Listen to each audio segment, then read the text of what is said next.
7 अक्टूबर से अब तक गाजा से लेकर इजराइल तक के आसमान में शोलों की बारिश ने ब्रेक नहीं लिया है। 15 दिनों से लगातार हमास की ओर से रॉकेट के ताबड़तोड़ हमले हो रहे हैं। गाजा के उत्तर में इजराइल के शहरों के ऊपर ये रॉकेट उड़ते हैं। इजराइल का भरोसेमंद एयर डिफेंस सिस्टम आयरन डोम इन हमलों को नाकाम करने की कोशिश करता है और ज्यादातर हमलों को नाकाम भी कर देता है। लेकिन जब हमास ये रॉकेट छोड़ता है तो उससे भी नहीं पता होता कि ये रॉकेट कहां पर फटेगा, किधर गिरेगा, इजराइल तक पहुंचेगा भी कि नहीं, और कहीं रास्ते में ही तो नहीं फट जाएगा।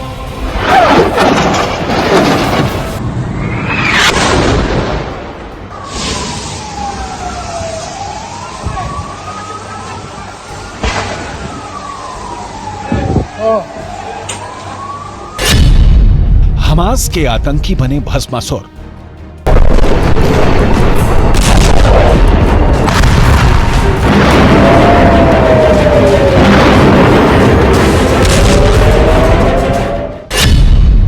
अपने ही रॉकेट से गाजा पर हमला।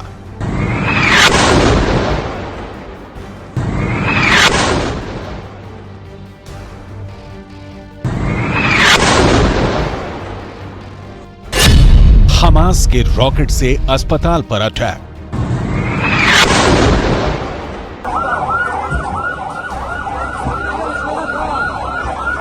मंगलवार को गाजा के एक अस्पताल पर हमला हुआ। अस्पताल में सैकड़ों की संख्या में आम लोग और बच्चे मौजूद थे। 600 से ज्यादा लोगों की मौत हो गई और इस हमले के लिए हमास ने इजराइल पर आरोप लगाया कि इजराइल ने अस्पताल को निशाना बनाकर हवाई हमला किया और लड़ाकू विमान से बम गिराया।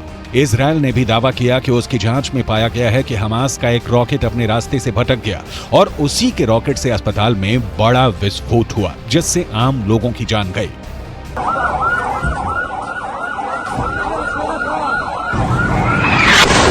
अब जरा इसकी पड़ताल देखिए।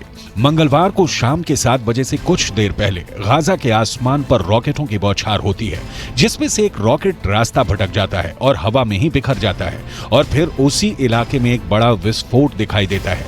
ये गाजा का अल अहली अरब अस्पताल है जहां ये विस्फोट हुआ और सैकड़ों आम लोगों की जान चली गई। एसोसिएटेड प्रेस के मुताबिक उन्होंने इसकी पड़ताल की। अस्पताल में विस्फोट से पहले, उसके दौरान और उसके बाद के 1 दर्जन से ज्यादा वीडियो और सैटेलाइट तस्वीरों का विश्लेषण किया और दावा किया कि उसकी जांच से पता चला है कि हमास का रॉकेट गाजा के अंदर से दागा गया और वो उसी क्षेत्र में हवा में फट गया और रॉकेट का एक हिस्सा जमीन पर गिरा, जिससे अस्पताल में विस्फोट होने की सबसे अधिक संभावना है। The particular weapon used here is a bit larger and more sophisticated, but they are ultimately comparatively crude, and the failure rate of rockets is high in the best of times, and even for Western militaries, with the very highest and most expensive capabilities. So it is not surprising a number of weapons fail, and it is well known that a number of weapons will drop inside Gaza and do drop inside Gaza and do unfortunately kill civilians in Gaza during these sorts of confrontations. Expert मानते हैं कि rocket के मामले में अच्छी से अच्छी सेना में भी नाकामी की संभावना बनी रहती है, लेकिन गाजा में अस्पताल पर हमले के मामले में सिर्फ वीडियो और सैटेलाइट तस्वीरों से पूरी जानकारी हासिल नहीं की जा सकती। इसके लिए जमीन पर फॉरेंसिक सबूतों की जरूरत होगी और युद्ध के बीच में जमीन पर सबूतों को ना तो हमास साझा कर रहा है और ना ही हमास के दिए सबूतों पर विश्वास किया जा सकता है।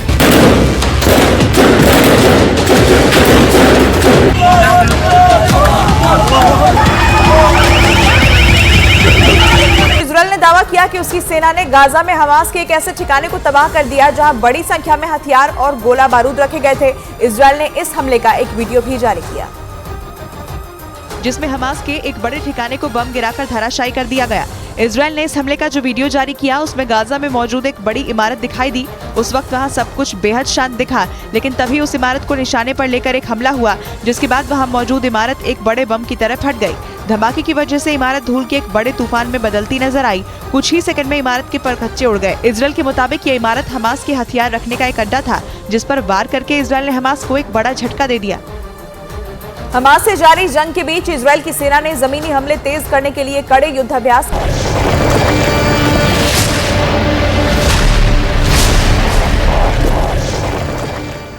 और एक बड़ी खबर आपको बता दें, इजराइल की सेना और बड़े हमले की तैयारी में जुट चुकी है। इजराइल की सेना ने इस बात का बयान दिया है जबकि इजराइल की सेना अगले चरण के युद्ध के लिए तैयार है। इजराइल के सेना के प्रवक्ता ने कहा कि गाजा में जब हालात सेना के लिए अच्छे होंगे तब हम अपने अगले चरण के युद्ध में लग जाएंगे।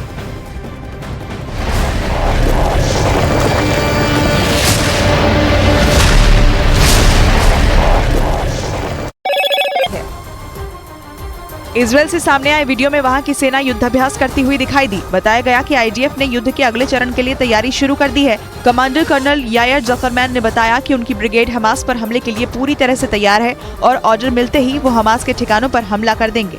हमास को खत्म करने के लिए इजरायल की तरफ से ऑपरेशन तेज किए जाएंगे। इजरायल के चीफ ऑफ स्टाफ से पहले वहां के प्रधानमंत्री नेतन्याहू और इजरायल के रक्षा मंत्री भी गाजा में बड़े ऑपरेशन की बात कह चुके हैं।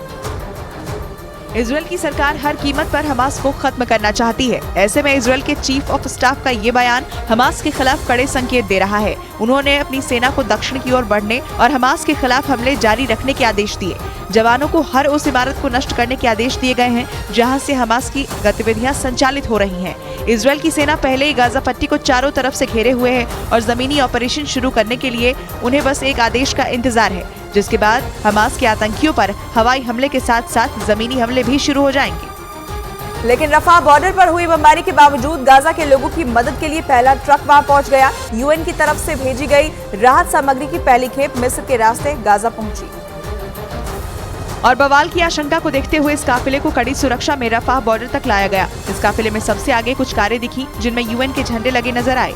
इसके बाद राहत सामग्री से भरे बड़े बड़े ट्रक गाजा के इलाके में दाखिल होते नजर आए। इस दौरान एक के पीछे करीब 20 ट्रक गाजा में राहत सामग्री लेकर पहुंचे। यूएन की तरफ से भेजी गई इस मदद में गेहूं, चावल और दवाइयां शामिल हैं, क्योंकि जिस दिन से इजरायल ने गाजा पर हमले शुरू किए वहां तक पहुंचने के सारे रास्ते बंद कर दिए गए थे। उधर 7 अक्टूबर को हमास के इजरायल पर भीषण हमले के बाद पहली बार इजरायल ने गाजा और मिस्र के बीच की सीमा को खोल दिया, जिसके बाद संयुक्त राष्ट्र की तरफ से वहां ट्रकों में भरकर सामान पहुंचाया गया। जिसके बाद वहां रह रहे लोगों ने राहत की सांस ली, क्योंकि वहां लोगों के पास न खाना बचा है और न ही पीने के लिए पानी। ऐसे में अगर उनके पास जल्द से जल्द मदद नहीं पहुंचती तो वो भूख और प्यास से ही मर जाते, क्योंकि गाजा और मिस्र के बीच मौजूद रफाह बॉर्डर ही एकलौता ऐसा रास्ता है जहां से गाजा के अंदर मदद पहुंचाई जा सकती है। लेकिन 7 अक्टूबर की सुबह फिलिस्तीन के चरमपंथी संगठन हमास ने जब इजरायल में घुसकर कत्लेआम मचाया तो इजरायल ने भी उसका नामो निशान मिटाने की ठान ली, जिसके बाद इजरायल की तरफ से हमास के ठिकानों पर ताबड़तोड़ हमले शुरू किए गए और उसने अपनी सीमा गाजा के लिए पूरी तरह से बंद कर दी और गाजा का दाना पानी रोक दिया। गाजा पट्टी में